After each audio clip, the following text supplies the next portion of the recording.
आप सभी लोगों को नमस्कार। फिजिक्स का ज्ञान वरुण सर यूट्यूब चैनल पर आप सभी लोगों का हार्दिक स्वागत है, अभिनंदन है। और आप सभी लोगों से ये कहना है कि अगर आप टीजीटी पीजीटी में आपको सिलेक्शन कैसे निश्चित करना है, कौन सी बुकें आपको पढ़नी है और कैसे पढ़ना है, तो नंबर कैसे आपके मैक्सिमम आए, कैसे क्वेश्चन को आप स्कोर करें, तो मैं आप सभी लोगों से ये कहना चाह रहा हूँ, जो भी आपके जितने भी मित्र हों उनको शेयर कर दें और उनसे कहें चैनल को सब्सक्राइब करें। तो आगे से जो भी वीडियो आएंगे वो फिज़िक्स से रिलेटेड, कॉन्सेप्ट से रिलेटेड और आपको बताएंगे, यहाँ पर क्वेश्चन भी कराएंगे और उससे क्या हो जाएगा कि आपको एक आइडिया मिलेगा कि हमको क्या पढ़ना है क्या नहीं पढ़ना है। ठीक है। और अब जो है, वैसे तो मेरे जीवन में देख रहा हूँ, जब से मैं इस भर्ती को टीजीटी पी देखते पढ़ाते बहुत समय हो गया है, तो मैं देख रहा हूँ कि पहली बार इतनी बड़ी भर्ती आई है। और इतनी बड़ी भर्ती आई नहीं, लेकिन यहाँ पर एक और परिवर्तन हुआ कि यहाँ पर जो सिलेक्शन की प्रक्रिया वो भी बदली गई है। जैसे टीजीटी में क्या है, साइंस है, जैसे उसका फिजिक्स पार्ट है, तो उसमें क्या पढ़ना होगा वो भी बताएंगे आपको हम। तो यहाँ पर मेरिट से सिलेक्शन होना है टीजीटी में, तो एक एक क्वेश्चन बहुत मायने रखता है। जब पीजीटी की हम बात करते हैं तो पीजीटी में भी पहले वर्षों की अपेक्षा इस बार पद अच्छे हैं। तो यहाँ से हम आप लोगों से ये कहेंगे कि जब आप साइंस से डालेंगे तो उसमें भी फिजिक्स पढ़ेंगे और पीजीटी में आपका फिजिक्स होगा ही। तो साइंस में आप डालेंगे तो आपके पास फिजिक्स तो होगा, ठीक है। तो टीजीटी में फिजिक्स भी हो गई, आपकी पीजीटी में फिजिक्स हो गई। अब यहाँ पर जो हम लोग इंटरमीडिएट पढ़ते हैं, टीजीटी के लिए इंटरमीडिएट बहुत डीपली पढ़ा हो, तो उसमें हम आपसे ये कहेंगे, जैसे मैं आपको कोई 2 बुक के नाम बता देंगे इंटरमीडिएट की। वैसे तो हम आपसे ये कहेंगे कि क्लास 9 से 12 तक की जो फिजिक्स की बुकें हैं उनको ज़रूर पढ़ें आप, जो आपकी यूपी बोर्ड से हैं।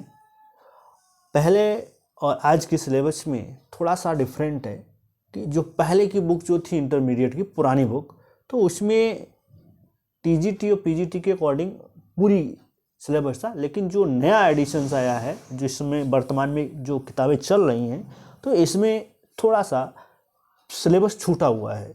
तो पूरा तो नहीं है, लेकिन हाँ इतना ज़रूर कहूँगा मैं, इस किताब को पूरा पढ़ें आप, पूरा, ठीक है। कि जितना इस किताब में है ये तो सिलेबस में है, लेकिन कुछ एक्स्ट्रा जो है वो पुरानी किताबों से है, ठीक है। वो आपको पुरानी किताब मिलेगा।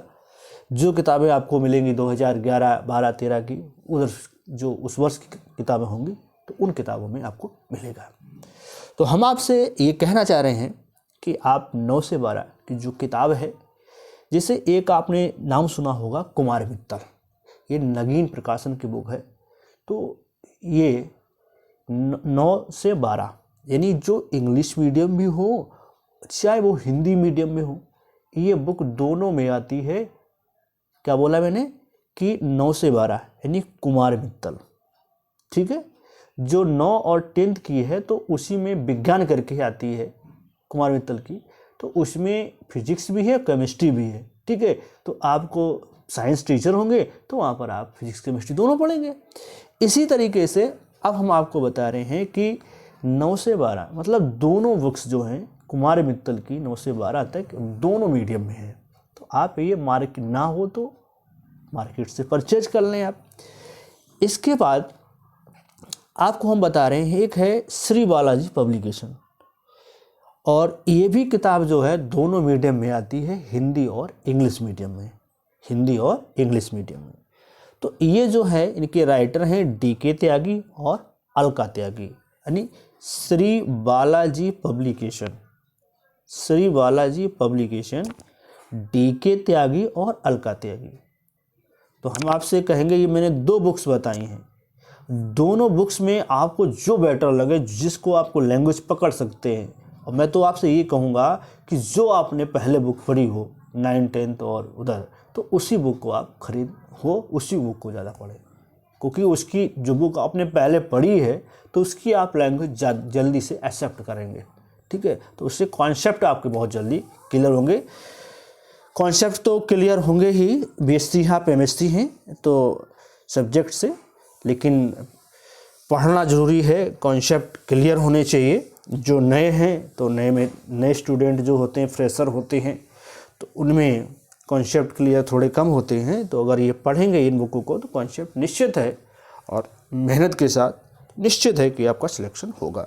तो मैंने अभी 9 से 12 की बात की थी कि आपको कौन सी बुक फिजिक्स में पढ़नी है। तो 9 से 12 में बताया मैंने, कुमार मित्तल, नगीन प्रकाशन, दोनों मीडियम में मिलेंगी आपको। श्री बालाजी पब्लिकेशन, दोनों मीडियम मिलेंगी। डीके त्यागी और अलका त्यागी, ये 9 से 12 के लिए हैं, इतना आप खरीद लें, ठीक है।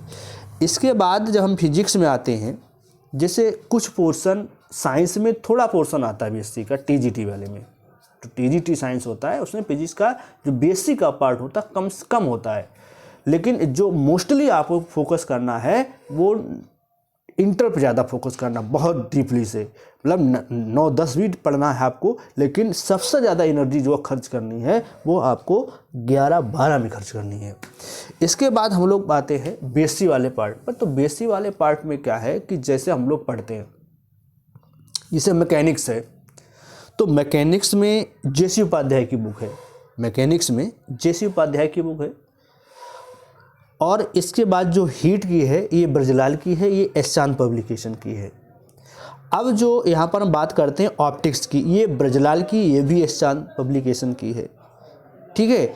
अब हम बात करते हैं इलेक्ट्रिसिटी एंड मैग्नेटिज्म, ये आपकी बुक है के तिवारी की, इससे भी आपको क्वेश्चन मिलेंगे। अब बात आती है इलेक्ट्रॉनिक्स की, तो इलेक्ट्रॉनिक्स में क्या है, ये आपकी बीके मेहता की है। और जो न्यूक्लियर फिजिक्स है तो इसमें जो है आपको डीसी ताइल की है, न्यूक्लियर फिजिक्स जो है डीसी ताइल की है। और जो हम लोग मॉडर्न फिजिक्स बताते हैं तो यहाँ पर मॉडर्न फिजिक्स में आपको जितना आपने इंटरमीडिएट में पढ़ा है, ठीक है, उसी को उतना ही रखें, ज़्यादा इसमें बेसिक के चक्कर में आप ना पढ़ें मॉडर्न फिजिक्स में। और आपको एक बात और हम कहना चाहेंगे, जैसे मान लीजिए सपोज दैट ये आपके पास किताबें ना हो, जैसे मान लो आपने बीएससी की है, तो बीएससी की थी तो उस समय जो आपने किताबें पढ़ी थी बीएससी में, तो वही किताबें आप उठाएं, क्योंकि जो किताब आपने पढ़ी है तो उसको माइंड में रखना बहुत सरल होता है। जैसे आपने बीएससी में फर्स्ट ईयर और सेकेंड ईयर आप पढ़ें, बीएससी फर्स्ट ईयर और सेकेंड ईयर, ठीक है, इसको आप फोकस करें। और इसके बाद 1-2 क्वेश्चन एमएससी से आते हैं, तो एमएससी पर आप इतना नहीं फोकस करो, फोकस बीएससी और इंटरमीडिएट 9-10, 11-12 और बीएससी जो मैंने फर्स्ट ईयर सेकेंड ईयर बताया है, इतना फोकस करें आप। इसके बाद अब हम आपको बता रहे हैं कि शिल्पी के सॉल्व पेपर आते हैं। किसके सॉल्व पेपर आते हैं? शिल्पी के। तो टीजीटी और पीजीटी साइंस और यहाँ पर फिजिक्स, साइंस का मतलब समझ रहे हो, फिजिक्स वाले पार्ट की बात कर रहा हूँ मैं, ध्यान कर लेना। तो यहाँ पर क्या है कि शिल्पी का जो सॉल्व पेपर आता है मार्केट में, उसको आप लीजिए। किसको लें आप? शिल्पी के सॉल्व पेपर को आप लीजिए। इसके बाद एक बुक आती है यूथ कंपटीशन की। किसकी आती है? यूथ कंपटीशन की। तो यूथ कंपटीशन की एक बुक आती है, तो उसमें क्या है कि जैसे पीसीएस के क्वेश्चन हैं, ये प्रवक्ता परीक्षा के क्वेश्चन भी होते हैं, तो उसमें चैप्टर बाय चैप्टर दिए होते हैं।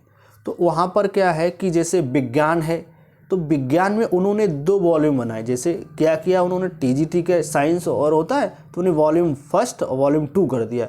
तो केमिस्ट्री वाला पार्ट 2 है और फिजिक्स वाला पार्ट 1 है।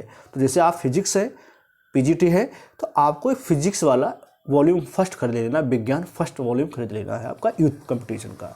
जब आप उसे खरीद लेंगे, लगभग उसमें 4000 क्वेश्चन दिए हैं और उन 4000 क्वेश्चन की आप प्रैक्टिस करेंगे तो बहुत आपको बेनिफिट मिलेगा। इसके साथ साथ जैसे आपने कुमार मित्तल है, ठीक है, आप पढ़ रहे हैं, बालाजी है, तो इसमें भी जब आप इन क्वेश्चनों के पीछे दिए रहते हैं ऑब्जेक्टिव क्वेश्चन वेरी शॉर्ट, तो उनको आप पढ़ें और प्रैक्टिस करें। और नोट्स जो है प्रिसाइज बनाएं, मतलब बहुत क्विक रिवीजन।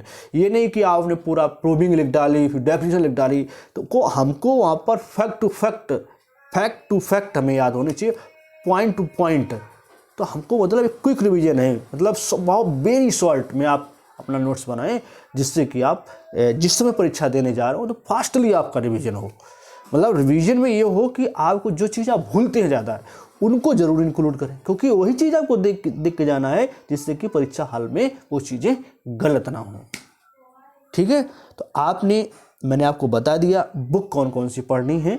तो अब जो है मैं अपनी बात को समाप्त करता हूँ, और अगला जो वीडियो आएगा तो उसमें हम बताएंगे महिलाओं वर्ग को किस वर्ग में डालना चाहिए कि जिससे कि उनको ज़्यादा से ज़्यादा लाभ मिले और ज़्यादा से उनका सिलेक्शन हो। तो ये हम एक अगला वीडियो बनाएंगे, तो उस पर हम उसकी बात करेंगे और ये भी बताएंगे उसकी चयन प्रक्रिया क्या होगी।